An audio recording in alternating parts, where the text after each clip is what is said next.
That's my good deed for the day done. Let's see how Jill's faring.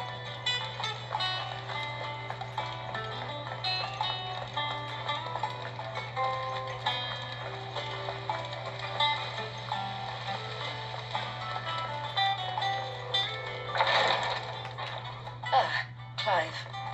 Talia, how's Jill? Recovering, but she still needs her rest. Of course. Take good care of her, won't you? I'll do my best. Oh, Gav was looking for you. He said he had something to show you in the shelves. The shelves. Oh, that's right. He must...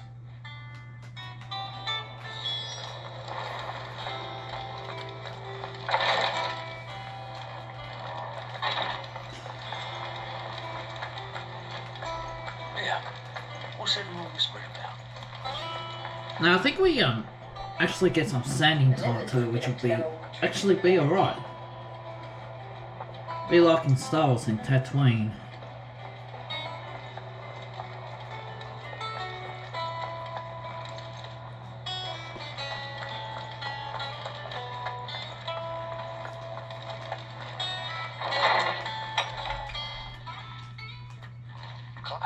Where did you get him? Like, in the first place? My father brought him back from one of his expeditions into the Northern Territories. They were crossing a snowfield when they heard his cries, and seeing no sign of his pack, they took him in. What do you reckon, Tomes? It certainly adds weight to the theory. Clive, I believe that Torgal may be no mere hound, but a rare frostwolf, an animal native to the far northern reaches of Valisthea. In one of our oldest bestiaries, I found reference to a frostwolf who served as guardian to an ancient queen of the north. Such was his mastery over ether, he could cast magics on command.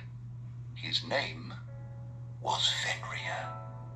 Fenrir the Frostwolf. Now, the girl from the one awakens as the dominant of Shiva, and the other? You're saying that Jill granted Torgal his powers? What? Just like Fenrir. People called him my hound, but Torgal and Jill were inseparable. He grew up as a faithful companion to the dominant of Shiva, and years later, his powers awakened, just when his master needed him the most. You're right.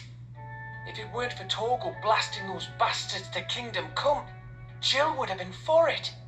Quite. Though Torgal's power is his own, his latent birthright as a Frostwolf, it had only to be unlocked.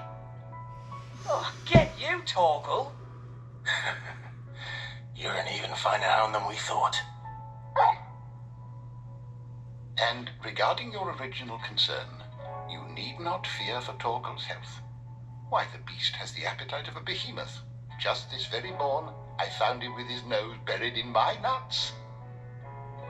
There you are! I've been looking everywhere for you. Bernard's here.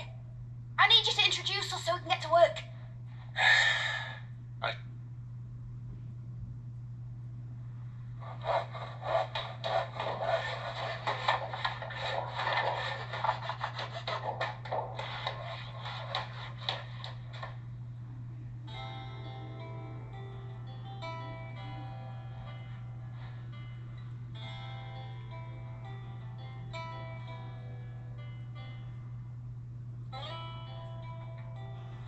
Well, I couldn't have done it without you.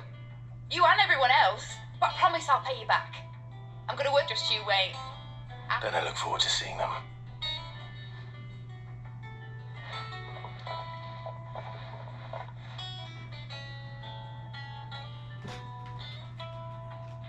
Now that that's settled, I wonder if Vivian's made any progress tracking down Kupka. Thanks for letting me do this, Clive. I'll pay you back, I promise.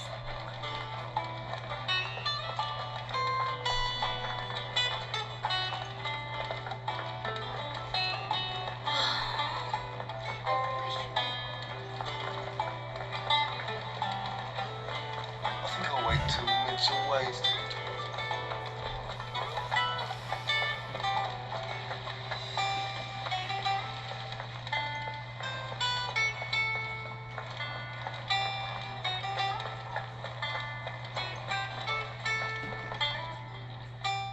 goes... Largely in circles.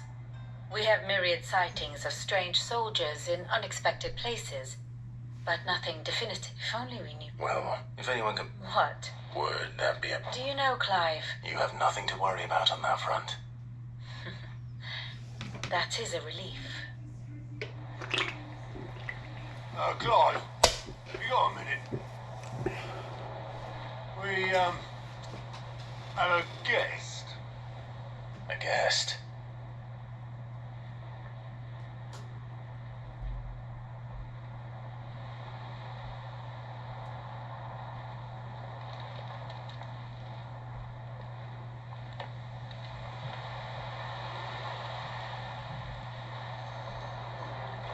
For your trouble. It was a pleasure, in hindsight. Uncle Byron? Clive, my boy! Tap a cask and stoke the ovens for your favourite uncle is here!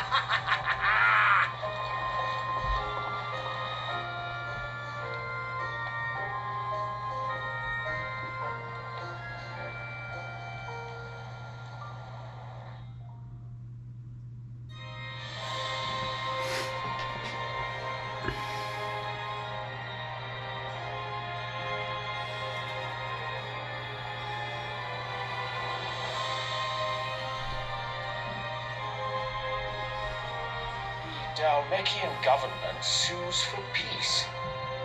How shall we respond? If they're willing to accept their fault in the matter, I see no reason to refuse them.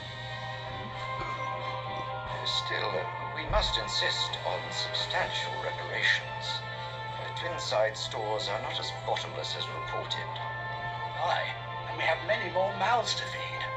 We shall just have to have the Dalmeks empty their treasuries for us.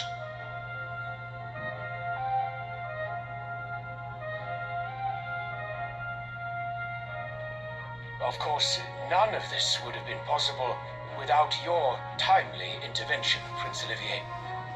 Indeed, I doubt any of us would have had the courage to trade words with the mighty Titan, nor less the wit to win him over. The Empire owes you a great debt. May the blessing of the crystals go with you, Your Highness. May the blessing of the crystals go with you. Very good.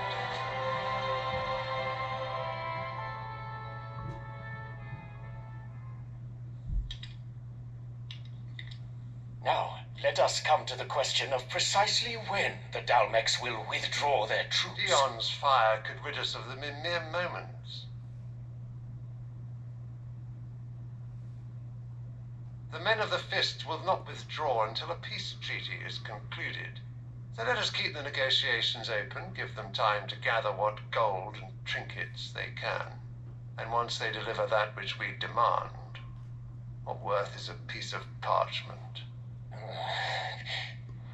Your Radiance, were Prince Dion to take the field, the enemy would surely send their own dominant to meet him. And while His Highness would of course prevail, there would be heavy losses on both. You need not fear Hugo Kupka. He is engaged on the Western Front. Even were the Dalmeks to send for him, he would not arrive in time.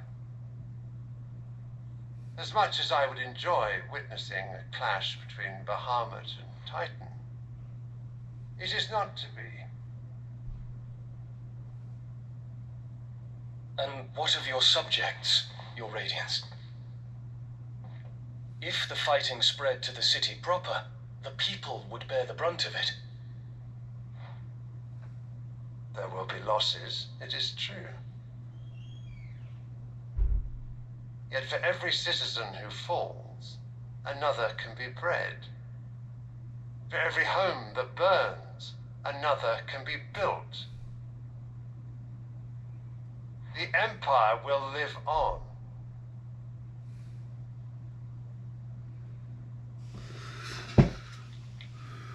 Dion?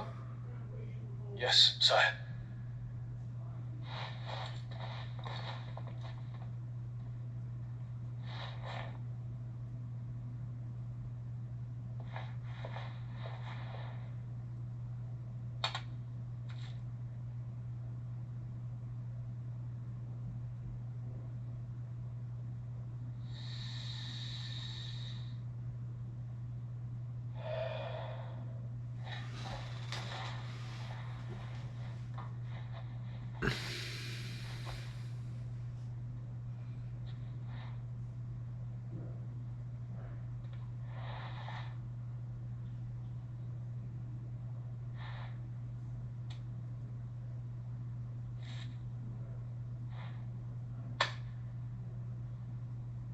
Prepare for battle. Sire, Do not make me repeat myself.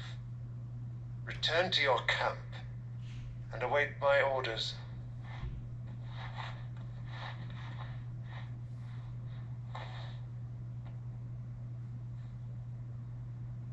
if that is your wish, Your Radiance, I shall depart at once.